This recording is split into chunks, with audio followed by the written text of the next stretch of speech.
Olá pessoal, mais um programa de Bem com a Vida no ar. E hoje nós vamos falar sobre vinho. Gente, vinho, e olha que coisa boa, vinhos brasileiros que são maravilhosos e ainda um custo lá embaixo.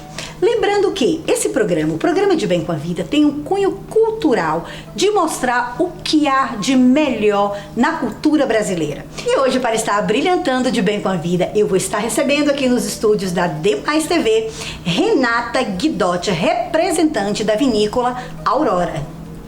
Renata, olá, querida, prazer. Que bom que você veio. Satisfação imensa estar no seu espaço. Ai, o prazer foi todo meu de estar recebendo você aqui para falar de vinho. E lógico que nem mais nem menos, nós vamos também receber aqui no nosso programa um grande sommelier que está aqui nos melhores, que dá consultoria nos melhores restaurantes de São Paulo, que é o nosso amigo Valentim. Valentim, querido. Oi, querida. Bom ver você. Que saudade. Eu que sempre aprendo com você. Eu sempre aprendo contigo, que bom estar recebendo vocês aqui no De Bem com a Vida. Renata, me fala um pouco da história da vinícola Aurora, que já está aí, já está no mercado há muitos anos. Desde quando mesmo que a vinícola Aurora está no mercado? Vamos lá. A vinícola Aurora foi fundada em 1931. A princípio por 16 famílias de viticultores. E a gente sabe, existe uma frase pronta, né, que a união faz a força, mas isso realmente é 100% verdade. Deu tão certo a união dessas famílias de viticultores que foi crescendo pelas décadas e hoje a vinícola Aurora é formada por mais de 1.100 famílias associadas. Então é a cooperativa Vinícola Aurora. Que maravilha. Sim. E é sabido que o Brasil hoje é um grande exportador de vinhos e que em 2021 bateu recorde. E sabendo que a vinícola Aurora é uma das pioneiras. Sim, nós temos bastante destaque nisso. Olha só, o tamanho da vinícola são 65 milhões de quilos de uva por ano. Nossa. E 50 milhões de litros de vinho anuais. É muita coisa. Então nós somos líderes em vários segmentos, tá? Em suco de uva, em cooler. E nós somos o líder também em exportação. Então a vinícola Aurora exporta mais de 30% dos vinhos brasileiros que vão para outros países. Que maravilha! E assim, lógico que o nosso vinho, ele está o ramo do vinho brasileiro está crescendo cada vez mais, né? Com grande satisfação, você tem toda a razão, sim. E a apreciação hoje dos vinhos, né? Antigamente, assim, a gente percebia que era um pessoal mais maduro, né? Que apreciava o vinho. E hoje nós percebemos que os jovens também estão começou a degustar os vinhos também, né? Sim, cresceu muito. O vinho está mais na mesa dos brasileiros. Mais próximo de todos os tipos de consumidores, sim. Porque além dos enólogos terem tido a preocupação de fazer vinhos mais joviais, frescos, não só aqueles vinhos que são de longa guarda, que você tem que estudar um vinho para entender. Não, o vinho ele tem que estar à mesa hoje, no dia a dia, junto com as refeições. E o jovem está entendendo isso. Por quê? Hoje nós temos mais eventos de vinhos, nós temos mais palestras de vinhos, mais ocasiões incríveis como essa, que leva o vinho até o consumidor. E não há necessidade de criar uma redoma em volta da bebida dos deuses. Ela deveria fazer muito mais parte do nosso dia a dia. Tanto porque ela engrandece um prato, assim como o prato engrandece o vinho, certo? Sim. É a bebida mais cultural, histórica que existe, então não deveria ser distante, a pessoa ter medo de consumir, deveria realmente fazer parte do nosso dia a dia. O que você atribui essa ainda, eu digo, uma insegurança das pessoas consumir o vinho? Isso está relacionado com valor? Em restaurantes, por exemplo, isso está relacionado com o valor, né? Mas acontece também da pessoa pegar uma carta de vinhos e ela vê o nome Cabernet Sauvignon, Gewürztraminer, Sauvignon Blanc e várias palavras que não fazem parte do nosso. Geralmente as uvas têm origem, a grande maioria, europeias, né? E sem muita explicação sobre o vinho. Porque é interessante você saber coloração clara, aromas tais, harmoniza com tal prato. Essa informação na carta já auxiliaria a pessoa. Aí a pessoa vai ficar com várias dúvidas, querer perguntar para um grande sommelier, por exemplo, como o Valentim, e fica um pouco tímida. Então eu acho que todas as vinícolas e as importadoras, quem faz vinho deveria facilitar a vida do consumidor, aproximar mais.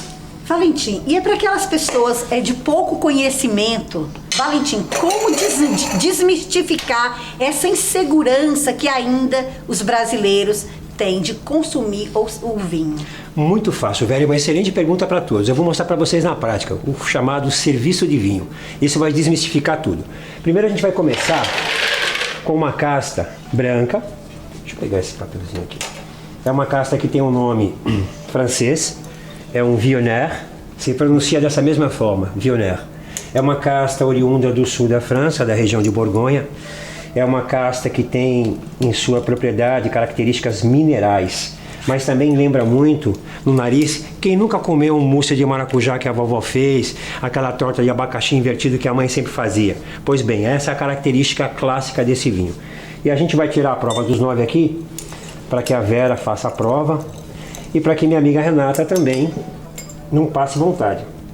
É uma rolha diferenciada. Essa aqui é uma cortiça de primeira linha. É uma cortiça bem feita, ela tem 5 centímetros. Não é qualquer vinícola no mundo que consegue trabalhar com uma cortiça de alta qualidade como essa. Agora, vamos lá. Interessante que a cortiça também influencia. Agora a gente vai aprender a fazer o primeiro teste no vinho, que são os aromas primários, secundários e terciários. Olha, presta atenção no que eu vou fazer. Ao mesmo tempo que eu coloco o vinho na taça da Vera, eu estou levantando ele, ó. Criou bolhas, tá vendo? Isso chama-se oxigenação do vinho. Isso vai fazer com que o vinho fique mais frutado. Outra coisa que vocês devem fazer para entender mais o vinho é a coloração dele. Vê? Tem um tom esverdeado, parece uma grama verde. Aí você vai abrir o vinho. Vou mostrar ele mais aqui. Isso, consegue ver a coloração? Tipo assim. Olha lá, é diferente. A Viognier tem essa característica por conta do pH de solo. Agora a gente faz assim, Renata. Muito obrigada. Vera. Para vocês em casa aprenderem, primeiro a gente vai oxigenar o vinho, ó. Vai fazer isso. Isso faz com que os átomos de álcool vão para fora e o oxigênio entre. E aqui, não sei se vocês vão conseguir ver, vai começar a criar ondas nas paredes da taça. Isso quer dizer que são os alcoóis e as frutoses. E agora vocês em casa vão fazer assim, desse jeito, ó. Uma vez, lembra um pouco de grama recém-cortada, um toque de cana-de-açúcar. Segundo toque. Aroma secundário. Agora as senhoras vão colocar esse vinho na boca, uma certa quantidade, mas não engulam, por favor. Segure na boca, coloca, mas não engole. Segura lá. Agora façam assim, ó. Molar superior e molar inferior. Mexe, ó. Mastiga o vinho. Engole. Agora vamos respirar.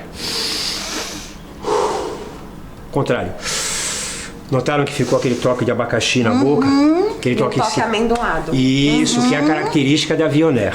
Então, quando pedirem esse vinho, esse aqui é uma uva de entrada, para acompanhar uma salada, um salmão grelhado, se quiser um salmão defumado, um sushi, vai ficar maravilhoso. Este vinho é simplesmente sensacional para isso, ele foi construído para isso. É um vinho de entrada, bem suculento, e o retrogosto fica prolongado na boca. Essa oxigenação que fizeram deixou ele mais tempo, ele persiste mais tempo. Isso é a delicadeza do vinho. E um detalhe, esse vinho não tem aquela essência de manteiga ou baunilha que alguns vinhos da Califórnia têm. Ele é simplesmente seco na medida certa. Por isso é um Viognier tão bem feito. Maravilhoso. Que gentil, eu estou encantada com esse vinho. Eu sou suspeita porque eu trabalho na empresa há mais de 20 anos, mas realmente é um vinho encantador. Sim. E Vera, um comentário, Valentim, que eu gostaria de fazer. Que parte do prazer da degustação de um vinho é a etapa aromática. Sim. E o ser humano consegue distinguir inúmeros aromas, mas a gente não costuma treinar. Quem trabalha com gastronomia, Sim. treina mais, né? Cheira o alecrim, sente o aroma dos temperos, dos condimentos, enfim. E essa etapa é uma das mais fascinantes, né? Para vocês terem uma base, esse vinho tem aroma de flores brancas. Sim. De vários frutos brancos, né? E o curioso é que essas flores brancas que ele tem, não é imaginação, não é criação da memória da pessoa. Exatamente. O vinho realmente pega essa característica através da polinização. As abelhas fazem um trabalho bem feito, por isso ele tem esses toques.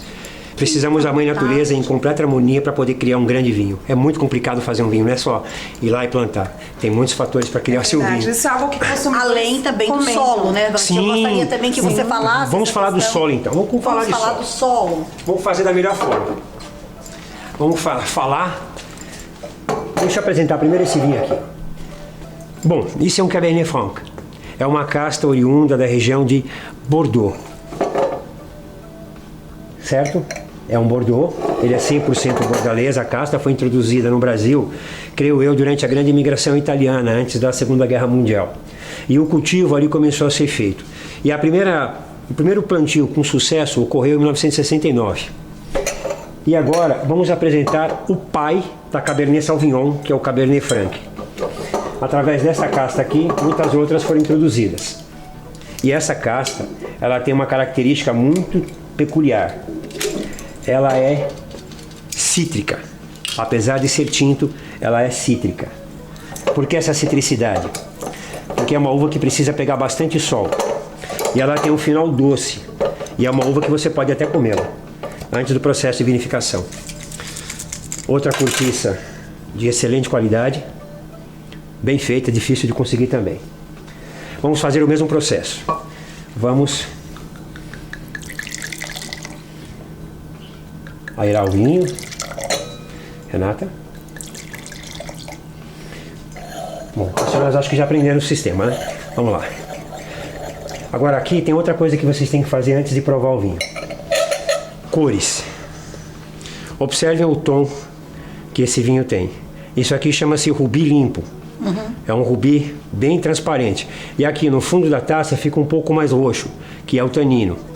Esse tanino, para chegar nessa proporção, teve que ser bem afinado durante o processo de maceração. Vamos às notas. Oh, uma ameixa, nossa. Ameixa preta. Nítida, Nossa. bem nítido. Nossa. Oh, meu Deus, como é bom. Amora. Também, frutas pretas, né? Frutas pretas pacificadas. Agora, senhoras, exerçam o mesmo processo que eu ensinei da primeira vez. Aromas, respirem um vinho na boca, segura, mas não engula. Façam a oxigenação do vinho. Observem como ele mantém-se persistente. Ele mancha até um pouco a língua, porque o tanino dele é bem presente. E a Cabernet Franc costuma ser uma uva gastronômica. Ela é precisa para acompanhar pratos com molhos mais pesados, molhos mais condimentados. Carbonara, romanesca, putanesca, o pesto. É para quebrar algumas enzimas e deixar o prato mais saboroso, vai enriquecer muito o paladar. E esse corte, ele é 100%, que nós chamamos monocasta, que não tem mistura, que deixa o vinho ímpar, único na sua estrutura. É sensacional. E ele vai se prolongando. À medida que ele vai ficando aberto, ele vai perdendo o álcool e vai ficando mais fruta. Aí ele fica mais saboroso ainda. Isso torna a Cabernet Franc esse processo bacana. Saúde, senhoras. Saúde, vamos brindar. Saúde. Saúde. Saúde por qualidade de vinho brasileiro. Muito bem feito, né? O interessante desse Cabernet Franc é na década de 1960, 1970, tinha muito cultivo de Cabernet Franc no Brasil. E alguns brasileiros pegaram um pouco de, como que eu posso dizer, de preconceito com a uva Cabernet Franc, porque tinha em grande quantidade, mas é uma das uvas que mais se adaptam à Serra Gaúcha. Realmente o Cabernet Franc da Serra Gaúcha é esplendoroso e faz vinhos incríveis. Isso é Sempre que encontrarem essa casta, Pode cuja abraçar origem que não é tem Bordeaux, na França, da Serra Gaúcha, podem comprar sem medo e sem preconceito, O maior coração aberto. cultivo hoje é na Serra Gaúcha. Ela é cultivada em vários locais do mundo, mas ela se adapta Eu muito tô bem falando a nível Brasil. à Serra Gaúcha, sim. A nível Brasil, A lá. nível Brasil Gaúcho. Ela que se Exatamente. produz uma quantidade lá. Entendi. Agora vamos dar um chute na canela. Taná. Agora muita gente pergunta pra mim, Vera amiga, pô, por que chama Taná? Taná. Taná. Taná é um derivado de tanino. Essa é uma uva que ela passou mais tempo no parreiral antes de ser colhida, e quando ela foi colhida após o período de 185 dias, e eles acabaram machucando a uva com a mão e manchou a mão como se tivesse cortado a mão, de tão tânica que ela é. Então ela é uma uva rica em resveratrol, flavonoides, endorfinas, antioxidante, e mais um bocado de proteína para o organismo. E ela é uma uva mais pesada, é um vinho mais concentrado, mais robusto. E aqui tem mais um detalhe, que pouca gente presta atenção no rótulo quando pega o rótulo de um vinho. Isso aqui é importante todo mundo olhar. Isso aqui é o contrarótulo do vinho, ou o RG do vinho. Dá para ver aí o RG? Essa parte branca aqui, ó. Essa é um vinho numerado. Tem um custo-benefício muito bom, mas é um vinho numerado, é safrado. Então tem que tomar esse atento para se comprar um vinho de boa qualidade. E o melhor desse vinho aqui é o seguinte. Nós já colocamos aqui, ó, 2 tons. Para a gente entender. Agora a gente vai colocar um terceiro tom. Esse é mais escuro. Mas na boca ele tem um final adocicado, apesar de ser mais pesado.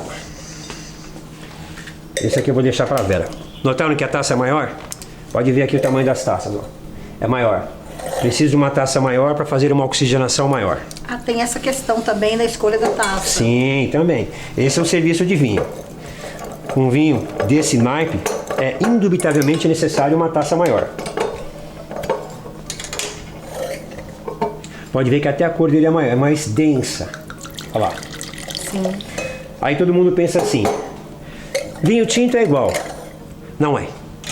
Existem de tons de tinto no mundo 150 milhões de tons de tinto. 10 mil variedades de uvas, divididas em 2 grupos, vitiviníferas europeias e vitis lambrusca americana. Todas essas aqui são vitiviníferas europeias. Veja só como já é mais pesado, mais possante. É uma outra tonalidade, é uma outra pegada. Viu como fica mais tempo na boca? Um vinho mais prolongado? Notou que todas as vezes que você degustou o vinho, nenhum atrapalhou o outro, só foi subindo o degrau? Sim. Só foi subindo? Essa é a forma de você degustar o vinho. Agora eu vou mostrar mais uma coisa para vocês em casa. Existe um serviço de vinho chamado avinhamento de taça. Como funciona isso? É um pecado que eu vou fazer, mas funciona. Me perdoem por isso. Eu vou dispensar essas duas. Essa aqui é sua, tá, Vera? Tá. Essa aqui, vou dispensar aqui. As taças estão avinhadas. Significa que elas não têm nenhum componente químico de limpeza, como detergente, sabão, coisas do gênero. Agora o que a gente vai fazer? A gente vai dar um salto quântico agora. Nós vamos experimentar um vinho chamado Cabernet Millésimé. Muita gente vê isso aqui em restaurante, Millésimé. Vê Millésimé aqui, ó, onde está minha mão, Millésimé? Significa que ele é 100% sem mistura nenhuma de um Cabernet puro na essência. E o Parreiral é antigo. Só leva essa alcunha de Millésimé quando o Parreiral é mais velho. O Parreiral tem 80 anos, 70 anos, até 100. E isso leva o Millésimé. Como a taça está avinhada, não tem nenhuma sujidade, não vai interferir na papila gustativa. A cápsula aqui é diferente. É uma cápsula de alumínio mais pesada. Ah, tem até essa questão. Tem questão do alumínio. Mas esse alumínio aqui, para muita gente que não sabe... Ajuda o quê? Na conservação do vinho? Conservação. Esse alumínio aqui, para quem quiser ver, esse é alumínio cirúrgico. É caro. Por incrível que pareça, isso aqui é caro. Por que tem que ser cirúrgico? Para não haver contaminação do vinho. Não pode porque a rolha é um organismo vivo. Essa rolha já é diferente.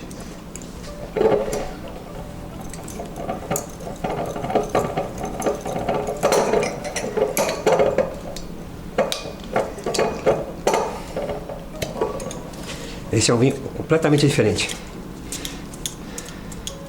A rolha, ela também define como é o vinho. É uma rolha trabalhada. Isso aqui custa caro, deve ser uns 2 euros cada uma. Agora vamos lá. E para quem quiser ver, isso aqui é um ramo do Parreiral que vem junto na etiqueta. Esse é um Parreiral com mais de 100 anos de idade. É um Parreiral antigo. Bacana, Valentim. Agora, Vera, olha como ele é diferente na cor. Olha como ele é diferente no tom. Mais Senhoras, concentrado, né? provem o vinho, façam o mesmo exercício que eu ensinei há pouco. Eu vou pegar uma taça pra mim, então. Não, essa é sua, tia. Mas você vai provar. Ah, não, claro. Então fica pra mim. Ai, deixei cair. Ai. Licença. Que aroma. É outra história, né, Vera? Amei. Essa é minha, então. Posso comentar sobre esse vinho, Valentim? Que Deve. delícia. Ai, que cheiro por bom. favor, Renata. Olha, o por milésime é favor. um ícone Sentiu da vinícola madeira, Aurora. carvalho, nossa senhora. Que tudo. E é Saúde, a Vera. menina dos olhos dos nossos enólogos. Por quê? Diferente do vinho anterior, que nós temos o compromisso de toda a safra elaborar Nossa Senhora. o Taná Reserva, o Cabernet Sauvignon Reserva, esse milésime nós só Subiu o paca, elaboramos em safras excepcionalíssimas. Saúde. Que a uva Cabernet Sauvignon atinge a maturidade máxima. Então ele é mais trabalhado em barricas de carvalho e é considerado um dos únicos vinhos de guarda brasileiro. É, O que isso quer dizer? Já pode ser degustado, ele já é um prazer incomensurável, mas ele também engrandece se guardado numa adega climatizada. Ele é um exemplo de vinho de guarda. 10 anos de guarda para esse vinho fica perfeito. O problema é o seguinte, ela não contou o segredinho, mas eu vou contar. Vinho de guarda, ela tá sendo maldosa. Vinho de guarda, à medida que ele vai envelhecendo na guarda, o preço também acompanha junto, viu? Vai ficando cada vez mais caro. Quem quiser investir, pode comprar e guardar que você vai ganhar uma moeda mais tarde. É assim que funciona no vinho. O que você achou? Maravilhoso. Ele é exuberante no nariz, né? Muitos meses em carvalho e aí além de toda aquela fruta negra, ele já traz o chocolate, ele traz aroma de caixa de charuto, por Tem, exemplo. tem a característica clássica. Agora, outro problema, Vera, que todo mundo comete no mundo do vinho, é um erro comum. Ela também já fez isso aqui. Ela não vai falar em frente às câmeras, ela cometeu esse erro. Muita gente acha que sabe abrir espumante. Muita gente acha. Eu também achava. Ah, já fiz umas Já fez umas barberagens? Sim. Então eu vou te Eu mostrar acredito que você... Meu Deus do céu. Olha o vinho. o que faz o vinho. Ô, Glória! Agora eu vou apresentar para todos vocês aqui, ó, uma coisa muito comum que muita gente tem medo de comprar porque fica meio duvidoso. Isso aqui é um Blanc de Blanc. É um espumante feito com o método Charmat ou Champenois? Charmat. Método Charmat. Ele é feito da mesma uva que esse branco aqui, ó, que é a Viognier. Perdão. Esse é 100% Chardonnay. Agora eu vou mostrar para vocês a maneira correta de se abrir o espumante. Tem muita gente que faz barbeiragem, né, minha amiga? Já fiz, sim, da rolha ir pro teto, porque o espumante não estava na temperatura. Acontece nas melhores Mas sabe famílias. quem erra abrindo espumantes? É. Quem abre, Ah, é? não é? Com certeza, Quanto mais com você abre, Bom. mais você vai aprender, sem dúvida. Isso aqui chama-se gaiola de proteção, essa partezinha aqui. Foi criada por um monge francês, Dom Pignon, para poder segurar a rolha no seu devido lugar. Ela não deve ser sacada, até que você faça o seguinte trabalho. Tem que tomar cuidado. Sempre abrir dentro do balde, porque ele vai manter a temperatura interna estável. Aqui dentro tem 25 libras de pressão de ar. Isso pode estourar e te machucar. E o jeito correto não é girar a rolha, você gira a garrafa. O resto ela faz sozinha. Pronto, sem derramar nada. E aí, o que você faz? Aí você tem a maneira correta de servir o espumante e a maneira errada.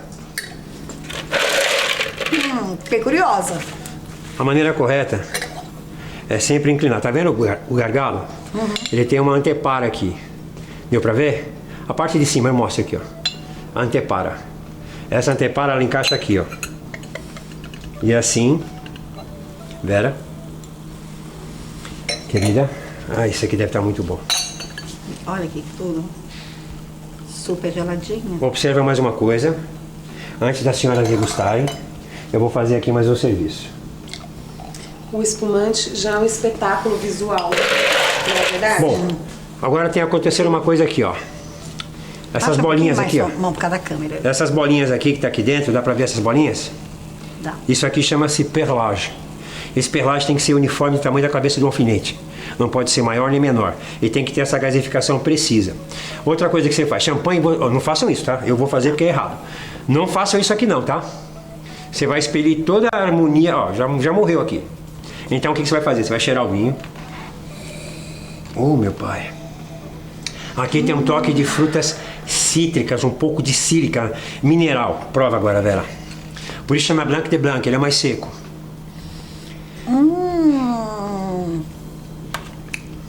Maravilhoso.